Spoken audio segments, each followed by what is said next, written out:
Trump is in over his head, and this war is ruining his life, and he really got no way out of it. I seen reports that in his daily briefings, U.S. generals is steady giving him options on how to pull out of this war while saving face. And today, he embarrassed himself even more. So over the weekend, Trump gave Iran an ultimatum. And he said that he's giving them 48 hours to completely open the Strait of Hormuz, or he's going to completely obliterate their energy facilities. Now, Iran immediately rejected this and said that they will retaliate and target energy facilities all around the Middle East. And this morning, Taco Trump announced that based on his negotiations with Iran, that he will give them another 5 days. But here's the thing.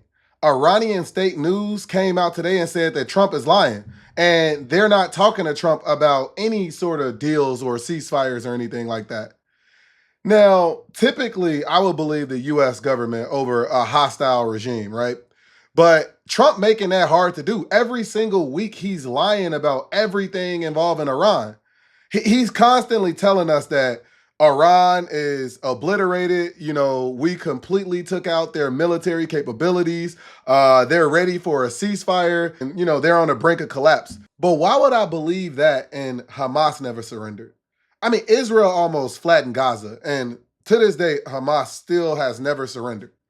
The Taliban in Afghanistan never surrendered. And as soon as US soldiers left Afghanistan, the Taliban immediately took over the government. The Speaker of Iran's parliament said Iran is definitely not looking for a ceasefire, and they vowed a, quote, punch in the mouth for their aggressors. And here's the foreign minister of Iran saying that they're ready for a U.S. ground invasion, and they are not negotiating with the U.S. and not asking for a ceasefire. Trump is setting the U.S. back a very long time with this pointless war. And is this war even winnable? Short answer, no. Why? Because when you think about a conventional war against a country, one country versus another country, you think about battles, you think about territorial gains, you think about whatever the country's objective is and, whatever they're trying to accomplish in this other country, what's the progress towards that.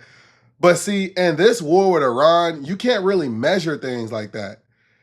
The Iranian regime goal is not to beat the U.S. military in a conventional war. They know they can't do that. Their goal is literally just to survive. If they can survive and increase their influence throughout the Middle East, then they won this war. So let's talk about their strategy. Before we do that, I want to take a second and ask everybody to subscribe to Politics with Steve on YouTube. Also, make sure you sign up for my email list. That's the best way to stay in the loop on all things Politics with Steve. Now, let's get back to it. So like I mentioned, they definitely not trying to beat the U.S. in a conventional war. Their strategy in this war is to increase political and economic pressure and, just kind of make this war so unpopular that the people that's attacking them can no longer afford to keep doing it, right? The ways that they doing that is they attacking the gas infrastructure. They understand that gas infrastructure affects everybody. They showing the world that there is a price for attacking them. And they also fundamentally changing the math for everybody in the Middle East.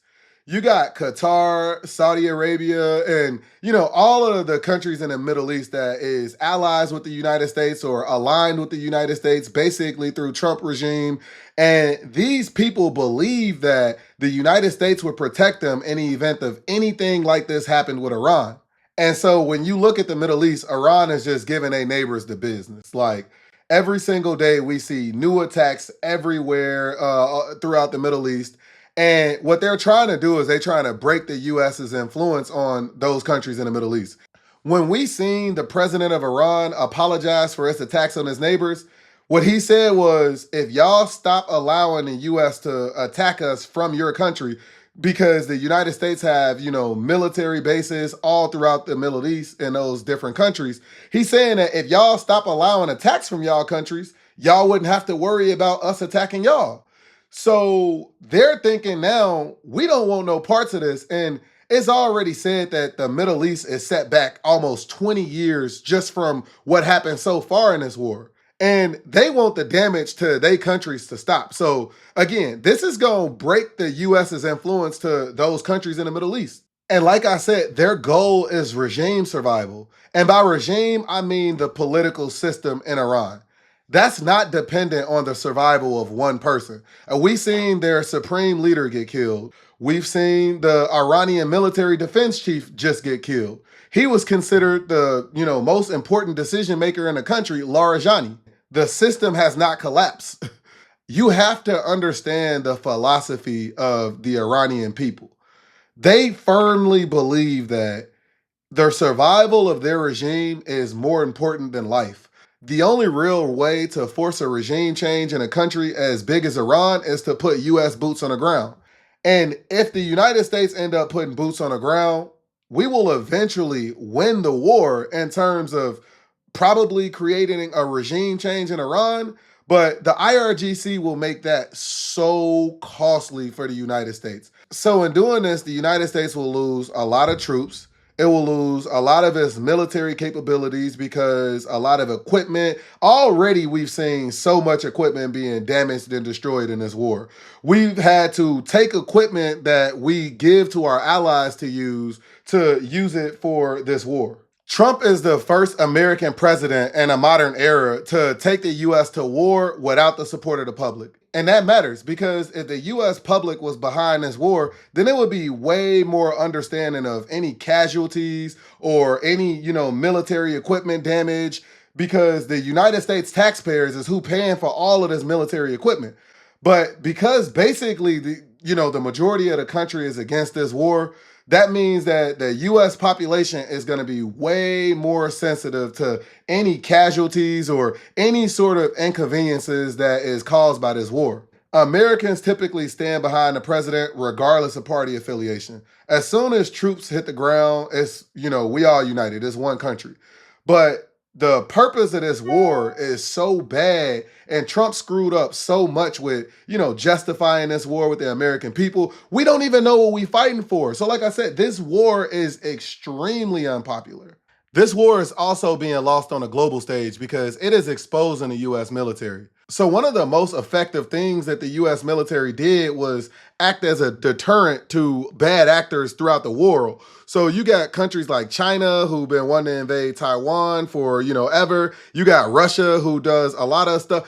And the threat of military action is really what keep countries like that in place, right? But now, because this war just exposed so much weakness in the US military, those countries have no incentive to not do the things that they already been wanting to do. We see China is doing military drills around Taiwan now. We see North Korea is now launching ballistic missiles. And like I said, the US removed missile defense systems from South Korea. I mean, the Trump administration, Pete Hegseth, and whoever else is in charge of conducting this war is doing such a bad job. We hearing reports that the US is running out of ammunition, and it is very expensive to keep stockpiles of the ammunition that the US military use. So after the first week of this war, Trump hosted weapons manufacturers at the White House to try and talk them into ramping up production. The issue is, even if you have the money to make these weapons, it also just take a lot of time to make these weapons. And there's reporting that the US military is rapidly depleting Tomahawk missile stockpiles, and these stockpiles take forever to replace. You can only produce about 50 to 90 of these missiles in a year, even if you have the money for them. The Center for Strategic and International Studies say that the U.S. military used about 168 Tomahawk missiles in the first 100 hours of this conflict. They calling that an unusual high rate of consumption. The Financial Times is reporting that the Trump administration burned through a significant portion of strategic and precision strike weapons that was intended to last years after just 2 weeks of this war. And to add insult to injury, the Iranians sort of pioneered a weapon that really changed war as we know it. So the US is fighting this war as if it's 1970s or 60s, and Iran is using modern technology. Their Shahed drone is very cheap to make, very easy to make, and we using missiles that cost $1 to $2 million per missile to shoot down these drones. Again, it's a math problem that we're just not going to win. The Pentagon told Congress that the first week of the war, they spent over $11 billion. This war is turning allies against the United States. Trump is an idiot. He did nothing but disrespect allies and cozy up to Russia and China his entire second term. He just removed sanctions on Russian gas, the same Russia that is helping Iran kill American troops. Not only did he remove sanctions from Russian gas, he also removed sanctions on Iranian gas, the country that's actually killing American troops.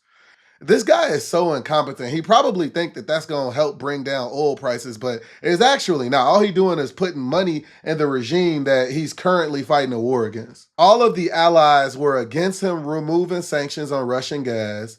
He's been begging allies to help him unblock the Strait of Hormuz, but then he's attacking the same allies for not helping him unblock the Strait of Hormuz. He's just unstable. If you are an ally of the United States, why would you go to war with a man that has no idea what he's doing? I mean, this guy don't even know why he's fighting this war.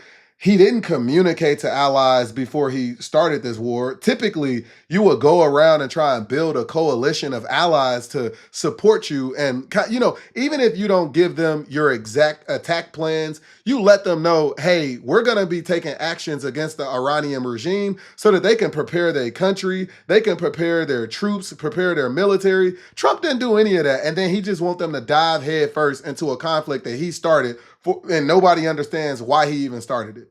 Again, this guy is a idiot, and all of U.S. adversaries is running circles around him. So get this, Iran is now charging a tolling fee to cross through the Strait of Hormuz, and they're demanding that this fee be paid in Chinese yen. So that's also going to devalue the U.S. dollar. So I seen a report saying Trump want to end this illegal war that he started, but Israel won't let him.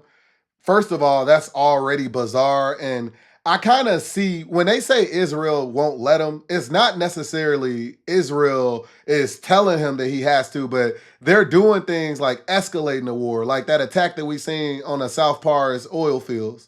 They doing things that make it the way the U.S. can't drop weapons and turn around. That's what they mean by, forcing him to stay in the war. But the reason that Trump is probably ready to end this war is because Iran has all the cards left to play. Trump does not have any ability to further escalate the war. Iran still have plenty of cards left on the table. For example, when Trump said that he was going to attack all of Iran's oil infrastructure and completely obliterate it, Iran said that if he did that, they're going to attack all of the oil infrastructure throughout the Middle East. That's going to devastate the oil industry and drive prices up so freaking high. If they actually started attacking the oil infrastructure in all of their neighboring countries, nobody wants to see that. Oil prices may double. Also, they can start attacking desalination plants across the Middle East. If they started attacking desalination plants across the Middle East, the middle countries in the Middle East will run out of water in literally 2 weeks. You got to think, based on geography, a lot of the Middle East is desert. They do not have access to clean drinking water without desalination plants. Another thing Iran can do is activate the Houthi rebels. One of the biggest tools the Iranian regime use is these terrorist proxy groups that they fund. They got Hezbollah in Lebanon, they got Hamas in Gaza, and then they got the Houthi rebels out of Yemen. Now, so far, they haven't activated the Houthi rebels, but the Houthi rebels said that they are prepared to act as soon as the Iranian regime activate them. And what they can do is they can block exports through the Red Sea. If they do that, gas prices will be so high, people will just start walking. I mean, if they block access through the Red Sea, which they have the capabilities to do, that will also devastate the gas and oil economy. So really, Trump has nowhere to go, and he's dealing with a regime that they can withstand casualties. They can withstand a lot of pain. See, I live in Chicago. If anything was to happen to any building in downtown Chicago, it is the end of the world. But the Iranian regime can withstand all of that. And because of that, Trump has no idea what to do. That's why he's constantly getting outsmarted. The U.S. is now purchasing oil from Iran. I think this is the first time that happened since like 1990 something. And they are running laps around the U.S. It's a sad thing to see because the faith of our country is dependent on literally an idiot.